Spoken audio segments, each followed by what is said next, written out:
affects our life. So tonight, we're going to take another step in our David series. So last week we kind of jumped into 1 Samuel, and it was in chapter 16.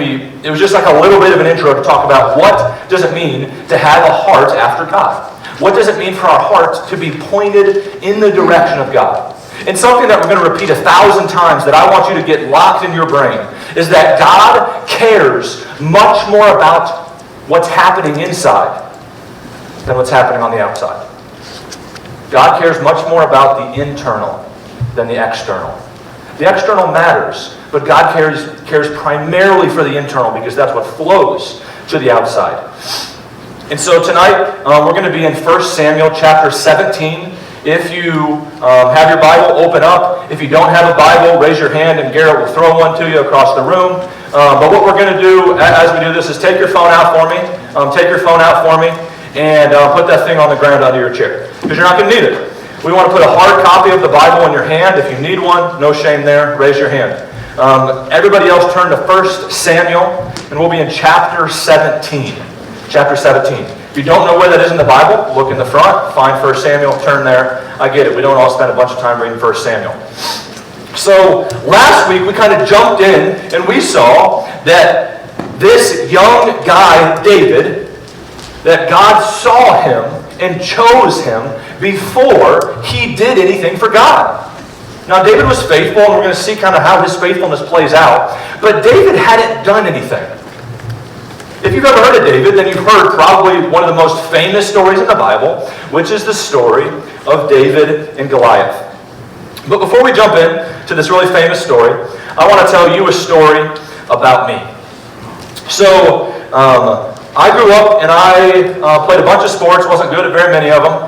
And when you get into high school, that's when you have to start trying out for things, right? And so, shorter and a little bit rounder Joe, I tried out for baseball, got cut.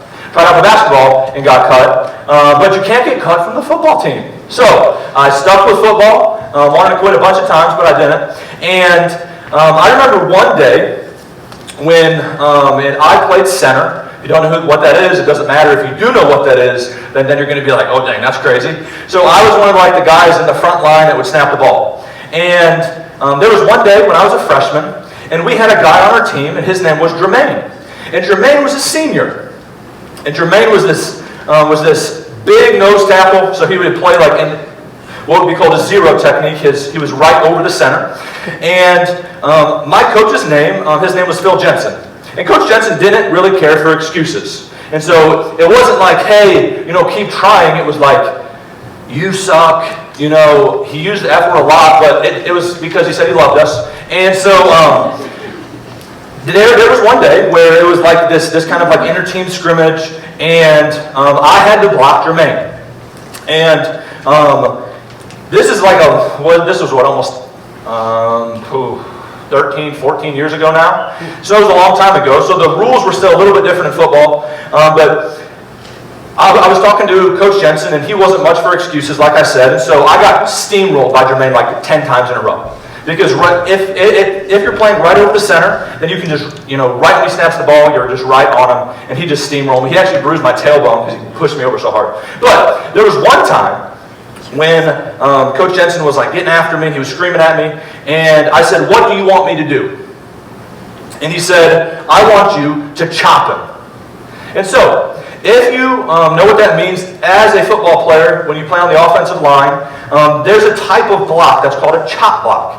And what that means is you would snap the ball, and then instead of standing up the block, you would just put your head, and you would put your head down like this, and you would just go straight into his knees. So I'm not even sure it's a legal block anymore, but so I was like, okay, I'm going to give it a shot, and I chop blocked him. And he landed on top of me, I got the air knocked out of me. But when I stood up, he said, hey, good block. And that meant everything to me. That was me facing something in my life that I never could have done on my own. And I needed a little bit of help, but he recognized when it happened. And from that point on, my relationship with him changed, but also my relationship when I approached other challenges in football changed. Because I thought, if I can block Jermaine one time, then maybe I can do other things that I never thought I could have done. And so, in some way, it's one thing to like see, like a small 14-year-old block an 18-year-old. That's a cool thing. But it's a whole other thing when that giant is running at you and challenging everything that you believe. And so that's where we're at today. That's exactly what's happening in our story today. In our story today, we see that David is facing a giant. And it's going to be easy for us to put ourselves in this story. But before you start to think about how this applies to you, I just want to walk through the text together. Okay? And maybe you've heard the story of David and Goliath a bunch of times. You're like, oh, Joe, I could probably preach this sermon. I could talk about this whole thing. We've talked about David and Goliath since I was like a 5th grader, a 4th grader, a 2-year-old. But I think that as we look at the text today, you're going to see something new. And so, as we always do, open to 1 Samuel chapter 17, and I'm going to invite you to stand because we're going to read a little bit of text together. So, 1 Samuel chapter 17, and we're going to bounce just a tiny, tiny bit. So let's start let's do verse number 2, then we're going to read a little bit, and then we're just going to keep bouncing down through the text. Number 2, and Saul and the men of Israel were gathered and encamped in the valley of Elah, and drew up in a line of battle against the Philistines. And the Philistines stood on the mountain on the other side, and Israel stood on the mountain on the other side, with a valley in between them. Verse 4, and there came out from the camp of the Philistines a champion named Goliath of Gath, whose height was 6 cubits and a span. He had a helmet of bronze on his head, and he was armed with a coat of mail, and the weight of the coat was 5,000 shekels of bronze. And he had a bronze armor on his legs, and a javelin of bronze slung between his shoulders. And the shaft of the spear was like a weaver's beam, and his spear's head weighed 600 shekels of iron. And his shield bearer went before him. Verse 8, and he stood and shouted to the ranks of Israel, why have you come out to draw up for battle? Am I not a Philistine, and are you not servants of Saul? Choose a man for yourselves and let him come down to me. If he is able to fight with me and kill me, then we will be your servants. But if I prevail against him and kill him, then you shall be our servants and serve us. Verse 10, and the Philistine said, I defy the ranks of Israel this day. Give me a man that we may fight together. Verse 11, when Saul and all of Israel heard these words of the Philistines, they were dismayed and greatly afraid. That's all I'm going to read out loud. Let's pray. God, thank you that we can see this story that really happened and see how your faithfulness is a line that is drawn all the way from Genesis through this text, and that we can see that this is pointing towards something bigger than what we just read today. God, may we honor you well as we look into this text, and may we take it into our hearts and live it out this week. We ask these things in your name. Amen. You can have a seat. Thank you. All right, so that was just a bit of context that we started with, but I'm going to read a bit more as we go, and then I'll kind of just point you to your text there. So, just a little bit of background. 1 Samuel 16, we started out last week. The main king of this time, his name is Saul. When Samuel, the prophet Samuel, chose Saul, it was said that Saul was like a man that was head and shoulders above everyone else. He was the king that looked like a king. But when Saul started to drift and to go his own way, he started to go a little bit crazy. Then God said, okay, I'm done with Saul. Samuel, go choose a new king from the sons of Jesse. And so Samuel went to Jesse's house. He looked at all of Jesse's sons. He said, man, all these guys look like kings, but there must be someone else.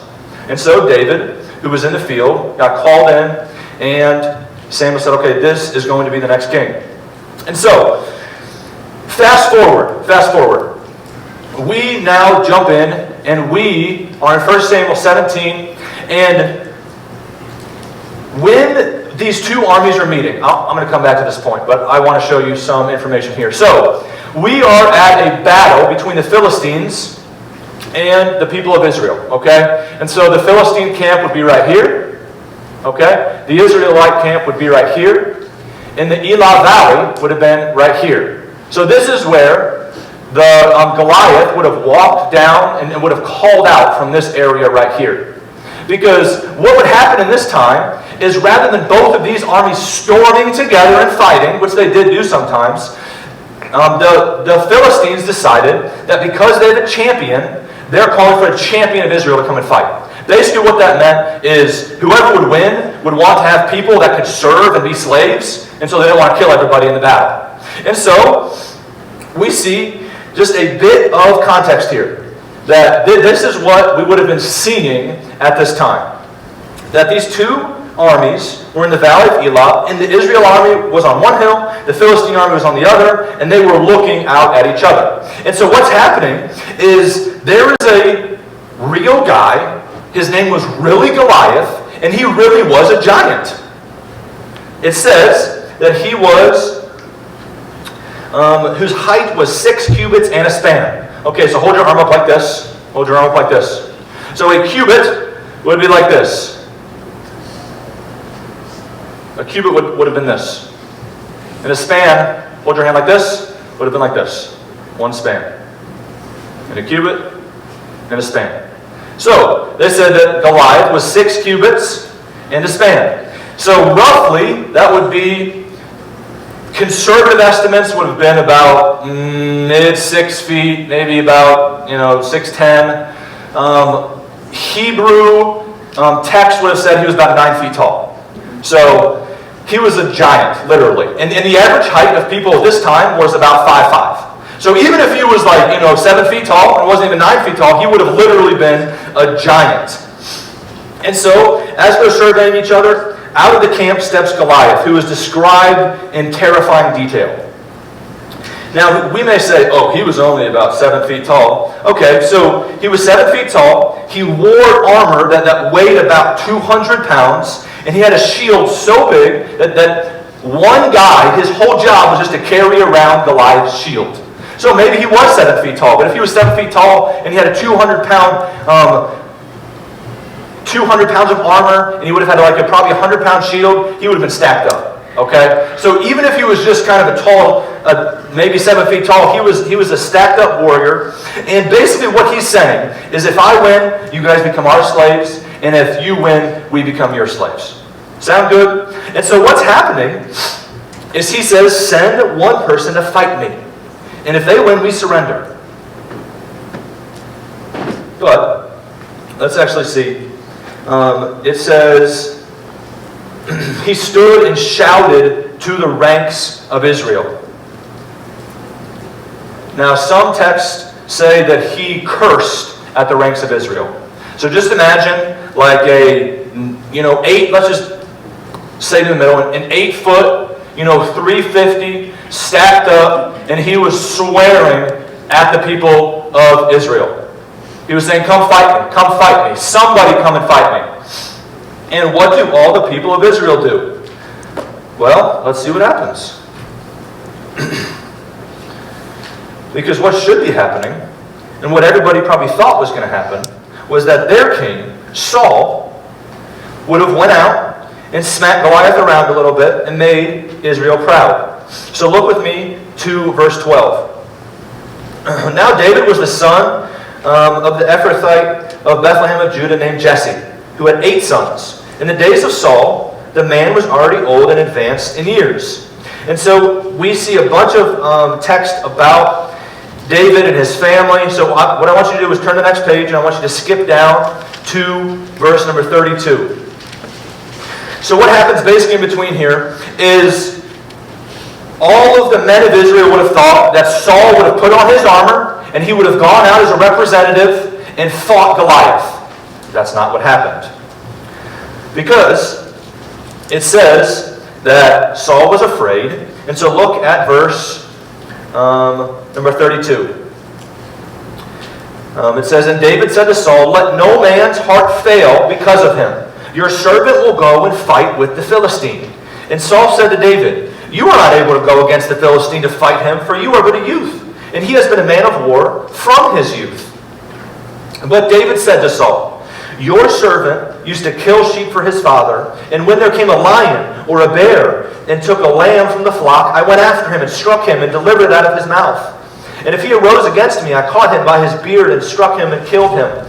Your servant has struck down both lions and bears, and this uncircumcised Philistine shall be like one of them. For he has defied the armies of the living God. And David said, the Lord who delivered me from the paw of the lion and from the paw of the bear will deliver me from the hand of the Philistine.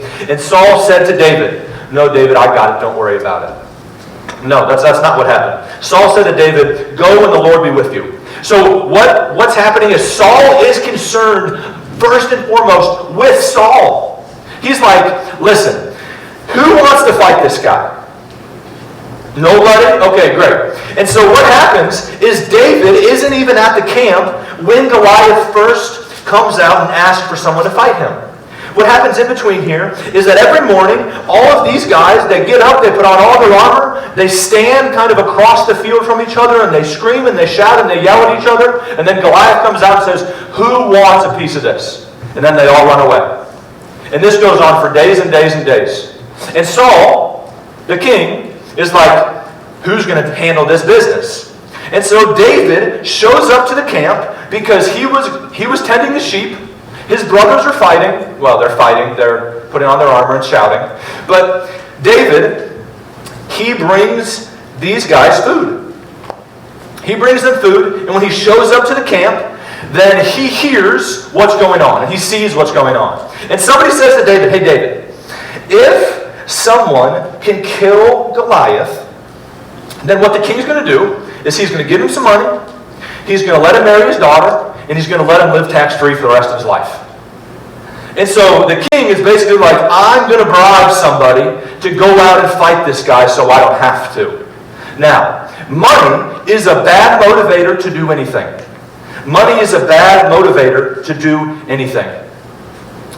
Because when giants show up in our life, what we trust in starts to get pressed on when fear shows up.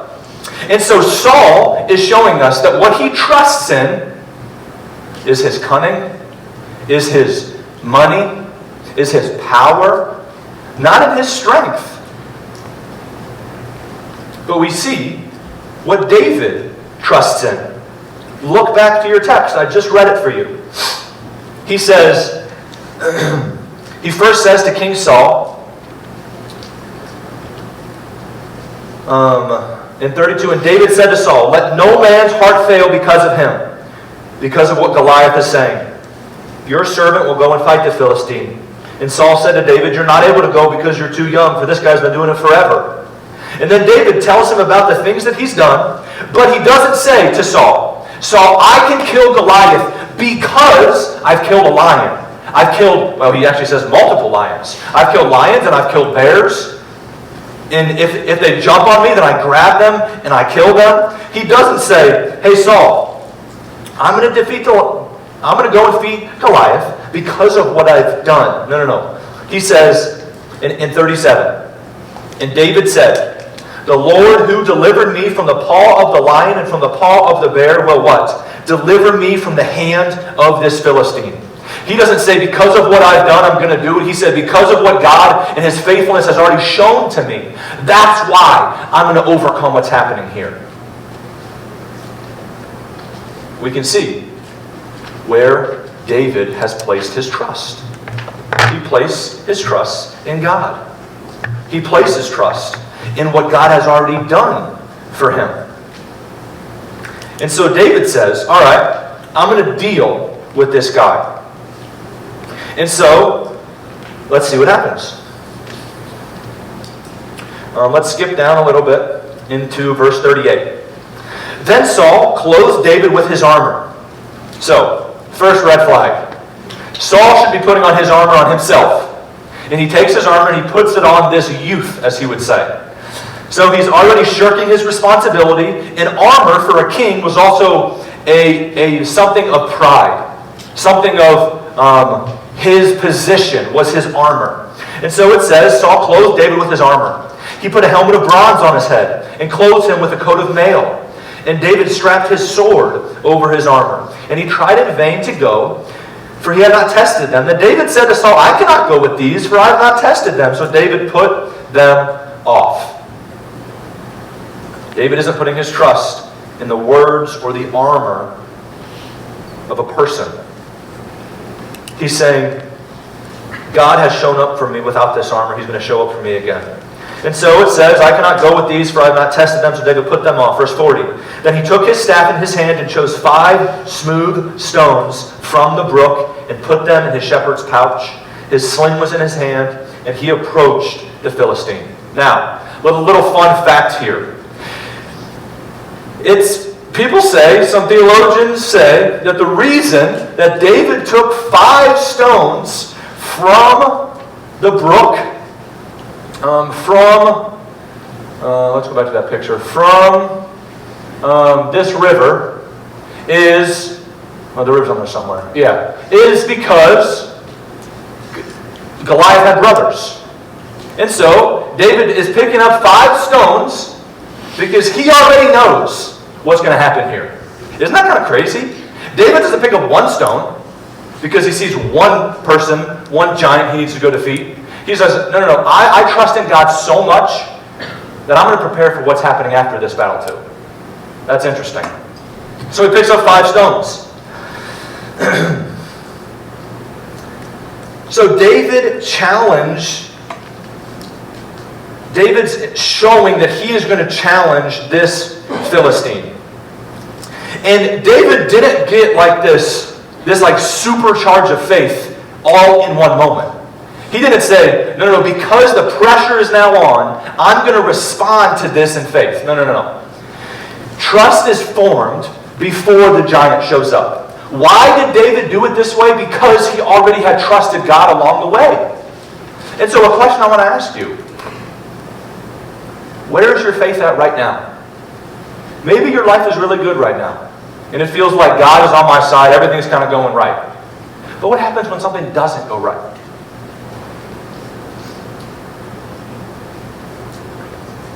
What happens when it feels like, I don't know what God's doing? Where is your trust placed? Is your trust in God who has delivered you from the past? Or is your trust placed in the situation? If David's trust, if his hope was placed in where he was right then, he would have been in bad shape. Because if his king, the man that was head and shoulders above everyone else, wasn't going to go face Goliath, his older brothers weren't going to go face Goliath. When he puts the armor on, the armor doesn't even fit. He can barely move, and so he throws that thing off. If his trust was in his situation, but his trust had already been formed before the giant shows up. So, David goes. He says, yes, God will protect me. God will protect me. David's confidence didn't come from just nowhere. Because where David was literally like one day before this was he was in the field tending sheep. And he gets thrust into this situation. It's interesting that between 1 Samuel 16, where David is chosen by the prophet Samuel, and then 1 Samuel 17, where David kills Goliath, his life didn't change at all. He stayed in the field. He tended the sheep. He went about his business. So in the meantime, what are you doing? In between being chosen as a king and fighting probably the most famous, upset hero story ever, David is in the flock. He's tending his flock. He's in the field. He was just doing his job. And if you don't know anything about sheep, they're stupid. That's why, in this day and age, having a little shepherd boy show up and be like, I'll kill this guy, it didn't even make sense. In the meantime, David built his confidence in God because he saw how God delivered him from the small things that were big to him then. And then he has this opportunity now. What are you doing in the meantime?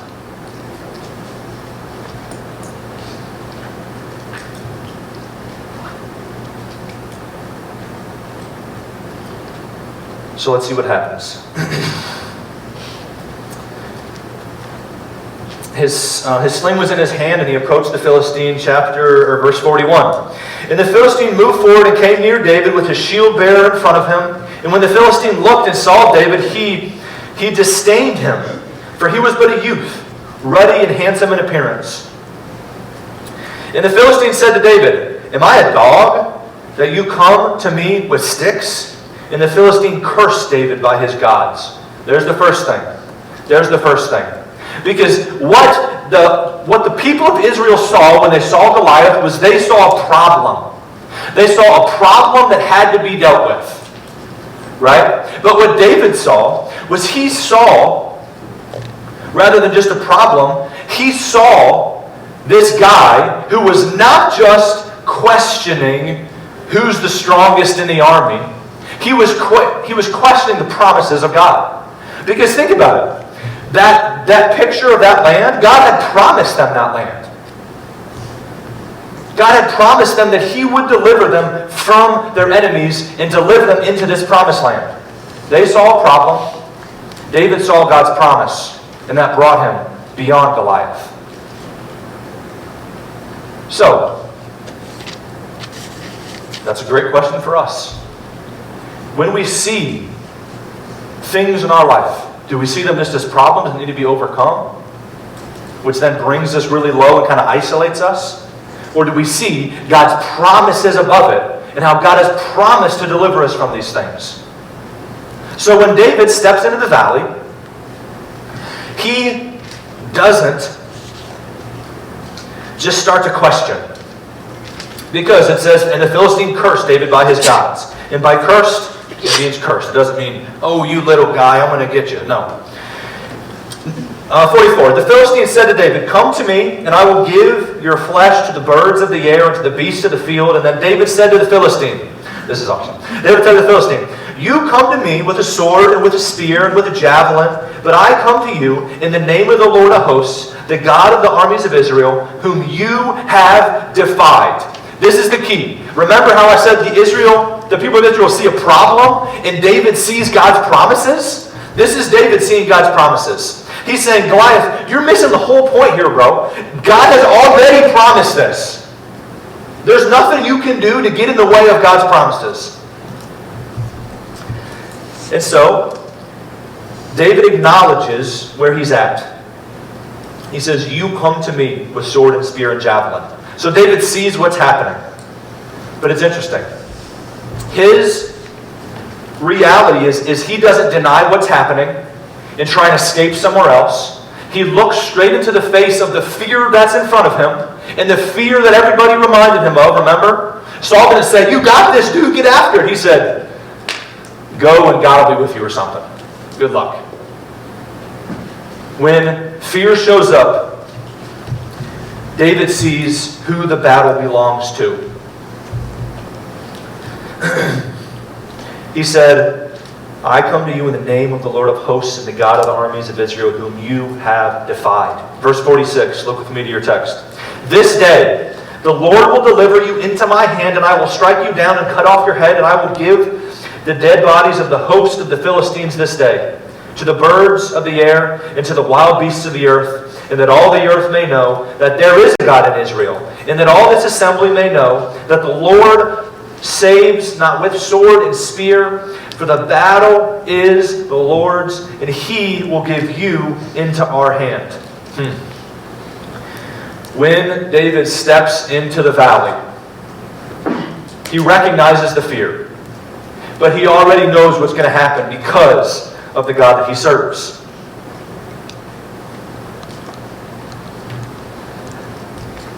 So we need to ask, when the giant shows up,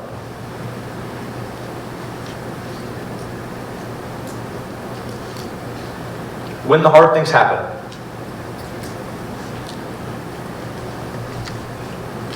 where do you put your trust? Because David, when the literal giant showed up, he already knew where his trust was. The reality of life is that we face giants all the time. And I'm not saying that, all the giants in your life are like Goliath and are going to kill you. No. But David shows how we can face the reality of life with faith rather than fear. He shows that when we can see what God has done in the past, we can look forward and see what He's going to do for us in the future. And maybe you've started to connect the dots already. Maybe as I've talked about, a hero overcoming a villain, saving his people from slavery, a champion that Israel didn't deserve, but they needed. Maybe you're connecting the dots here a little bit. But before we get there, let's see what happens. So, let's look.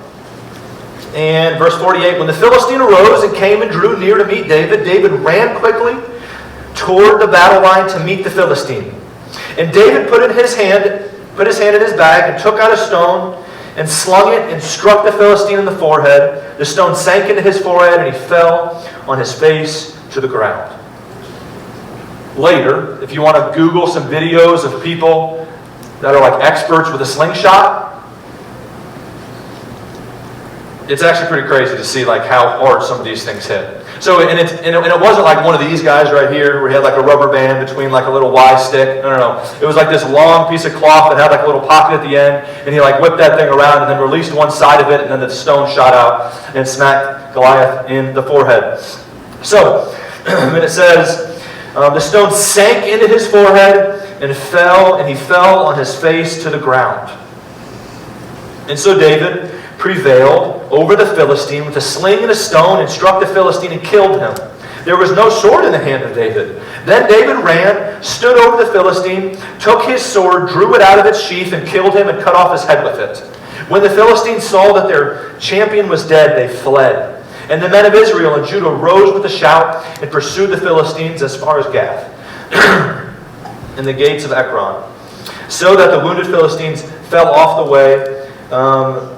And the people of Israel came back from chasing the Philistines, and they plundered their camp. And David took the head of the Philistine and brought it to Jerusalem, but he put his armor in his tent. Okay. So we see that David overcomes. And then it's just funny. Let's look a little bit further. 55. As soon as Saul saw David go out against the Philistine, he said to Abner, the commander of the army, "Abner, whose son is this youth?" And Abner said, "As your soul lives, O king, I do not know." And the king said, "Inquire whose son the boy is." As soon as David returned from striking down the Philistine, Abner took him, brought him before Saul with the head of the Philistine in his hand. And Saul said to him, "Whose son are you, young man?" And David answered, "I am the son of your servant Jesse." Let me just connect one more thing here. Earlier in the book, Saul was struggling with sleep. And so he calls a harp player in to play for him. The harp player's name was David. So, Saul had known this kid, but he hadn't really known him. David stayed faithful in the small things, and God gave him opportunities for the bigger ones.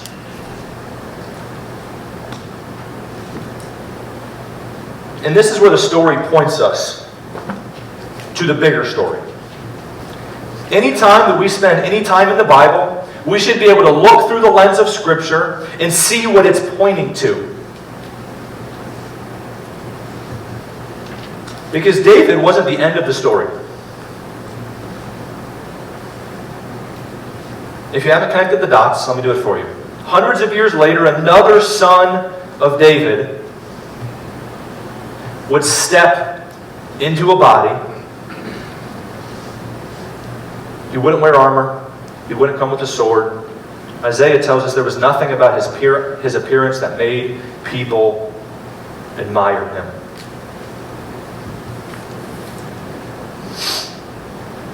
Jesus didn't face a giant with a spear. Jesus didn't face a giant with a slingshot. He faced sin, death, and shame and the full weight of evil. And just like David, people looked to him and thought, there's no way this is going to work. He's too weak. He's too humble. He's too exposed. And on the cross, we can see it looked like fear and death had won. It looked like the giant of sin was going to win, but it lost. And so where do we connect the dots? The biggest giant in your life is not the boy that you want to date, is not the body image that you hate, is not the anger that you feel towards your family. It's not any sort of tangible thing. The biggest giant in your life is that you and I deserve to go to hell, and we need a champion to save us from that. The biggest giant that we'll ever face is the giant of sin. But because of the champion, because of Jesus, the giant fell, and death and fear and sin lost all its power. And so when we think of David, think of Jesus. And when you think of Goliath, think of your sin. And because Jesus came and defeated sin, we can live in a different type of way. Because of Jesus and the cross, we can live differently. Not because all the giants in our life disappear. Not because life just gets easier the longer you live it. Not just because the biggest battle has already been settled, which it has been. Now we can face fear without being owned and controlled by it. Because of what Jesus did on the cross. My favorite pastor, his name is Pastor Joby, and he always says that we don't fight for victory, we fight from victory. Because of what's already happened, we can look forward and see hope. The battle belongs to the Lord, and He's already won it. So because of that, worship team, come up, and we're going to finish with one last song. And I want to encourage you to sing this song in a type of way because we can see the cross, we can see what happened, and we can see forward. And say, because of what Jesus did, I can live differently. I can live knowing that the giants in my life have been defeated. I can live knowing that the biggest problem I'll ever face has already been won. So stand up and let's sing it together.